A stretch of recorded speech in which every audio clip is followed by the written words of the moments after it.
Salut tout le monde, j'espère que vous allez bien et re-bienvenue sur ma chaîne. Donc aujourd'hui je vais vous faire une vidéo pour vous parler et vous montrer tous les exercices que j'ai fait pour réussir à avoir mon grand écart.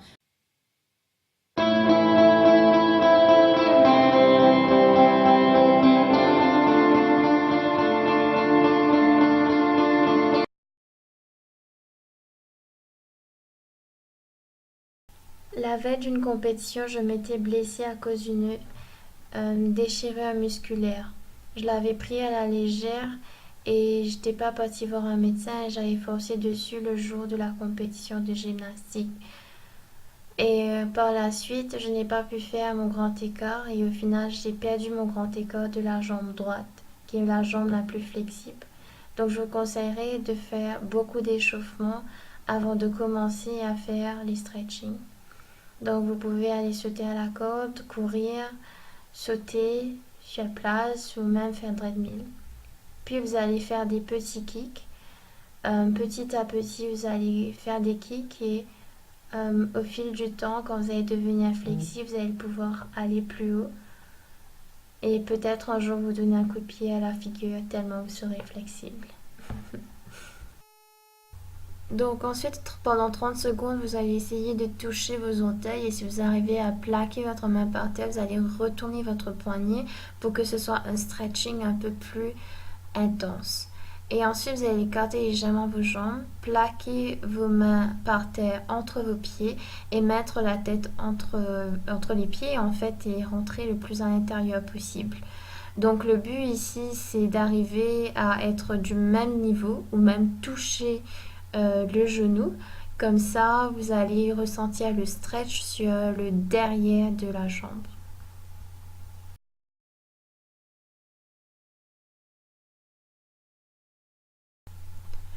Le but de ce stretching est vraiment d'arriver à se plier en deux comme ceci.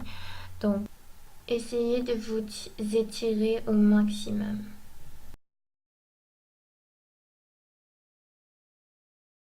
Le prochain stretching est ce qu'on appelle le lunge position. Donc, vous pouvez le tenir pendant 30 secondes. Ne comptez pas sur la vidéo pour le timer. La vidéo est en accéléré.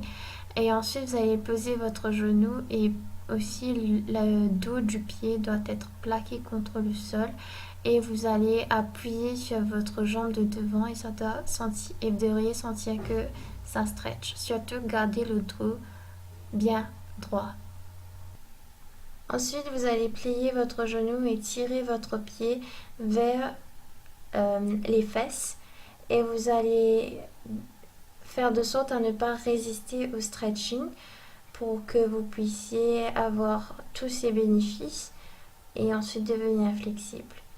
Par la suite, vous allez vous asseoir sur la jambe de derrière et la jambe de devant doit rester toute droite et vous allez essayer de toucher votre genou avec votre front.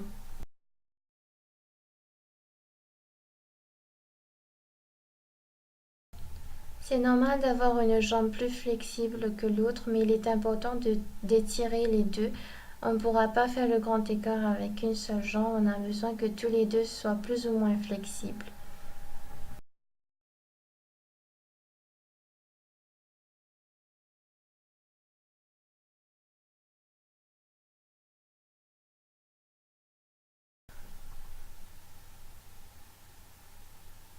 Le prochain type de stretching donnera le sentiment de déjà commencer à faire un grand écart. Donc vous allez plier un pied derrière et vous allez essayer de faire que ce soit le plus ouvert possible. Ensuite, vous allez essayer de toucher votre tête à votre genou, puis votre oreille, en gardant la main opposée sur le pied.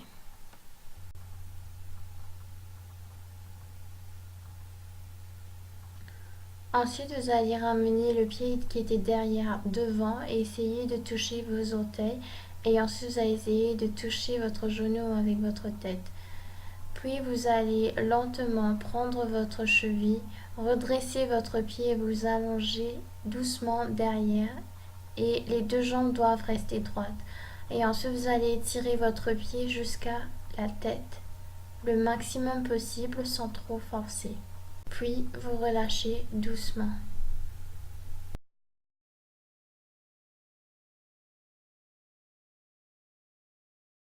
Et ensuite tout répéter de l'autre côté.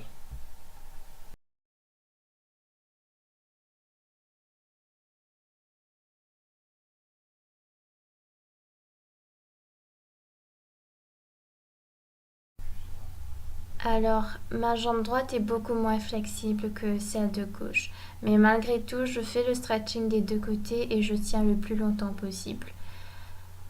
Ensuite, vous allez passer au Downward Facing Dog, qui est une position en yoga. Et vous allez lever une jambe et la mettre le plus droit et le plus haut possible. Les deux jambes. Et ensuite, vous allez faire un très grand pas à l'extrémité de votre tapis. Vous allez poser votre genou lentement mais sûrement. Vous allez faire votre grand écart et tenir le plus longtemps possible. Vous devriez réessayer plusieurs fois quand vous êtes échauffé et ne jamais abandonner. La flexibilité, la force, chaque chose dans le sport ou dans la vie, ça demande beaucoup de persévérance. Il faut continuer, réessayer, ne pas abandonner et ça va venir avec du temps et aussi de la pratique. Donc n'abandonnez pas. Donc ça c'est mon grand écart avec ma jambe qui était blessée et que j'ai pas pu traîner. C'est pas grave si on n'arrive pas à faire un grand écart complet, mais il faut au moins essayer de tenir le maximum et le plus longtemps possible, même si ça fait mal. Mais après, il faut savoir faire la différence entre douleur supportable et douleur blessure. Soyez prudents quand même. Bien faire son grand écart complètement, il faut plutôt se pencher en arrière pour que la jambe de derrière soit complètement étirée et que vous avez enfin votre grand écart. Donc voilà, cette vidéo est terminée. Je filme maintenant dans ma chambre qui est beaucoup mieux concernant la luminosité. Mais...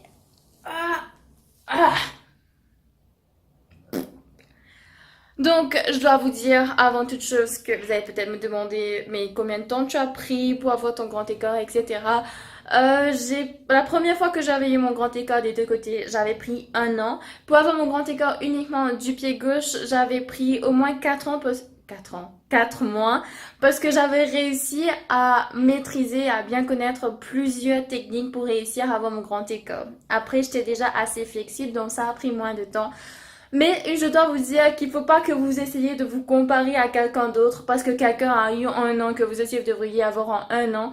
Le grand écart, ça prend beaucoup de temps. Il faut être patient, il faut être persévérant dans tous les domaines, que ce soit l'étude, que ce soit le travail, que ce soit le sport. Tout le temps, il faut être patient.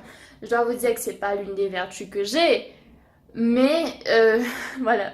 Faites ce que je dis, mais pas ce que je fais.